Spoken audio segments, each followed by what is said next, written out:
फुटबॉलपटू Lionel Messi आज मुंबईमध्ये येणार आहे। वानखेडे स्टेडियमवरती महादेव प्रकल्पाचं उद्घाटन होणार आहे। मुख्यमंत्री फडणवीस आणि मेस्सीच्या हस्ते हे उद्घाटन होणार आहे।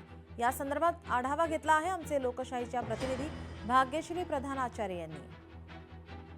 आपण आहोत आता वानखेडे स्टेडियमच्या जवळ। आपण बघतोय की इथे सगळी सुरक्षा जी आहे ती तैनात करण्यात आली आणि ही सुरक्षा कोणासाठी तैनात करण्यात आली आहे तर फुटबॉल जगातला सगळ्यात विख्यात असा जगप्रसिद्ध खेळाडू असलेल्या लिओनेल मेस्सी हा सध्या भारतीय दौऱ्यावर आहे। भारताच्या दौऱ्यात असलेला हा मेस्सी आज वानखेडे स्टेडियमवर येणार आहे आणि त्याला बघण्यासाठी इथे गर्दी झालेली पाहायला मिळते। हळूहळू ही गर्दी व्हायला सुरुवात झाली आहे।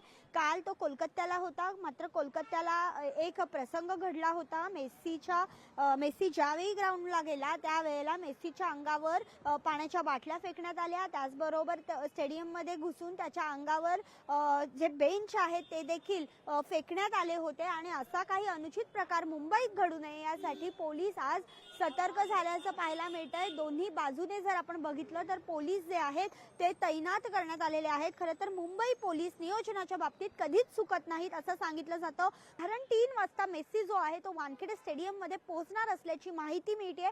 त्यामुळे मेस्सीला पाहण्यासाठीची जी गर्दी आहे ती कशी आवरणार हा मोठा प्रश्न खरं तर मुंबई पोलिसांपुढे असला तरी मुंबई पोलीस त्याला चोख न्याय देतील अशी आशा सगळेच जण इथे करताना पाहायला मिळतात। व्हिडिओ जर्नलिस्ट विनोद नाईक सह मी भाग्यश्री प्रधान आचार्य, लोकशाही न्यूज, मुंबई। लोकशाही मराठी ऐका, पहा, जागरूक रहा।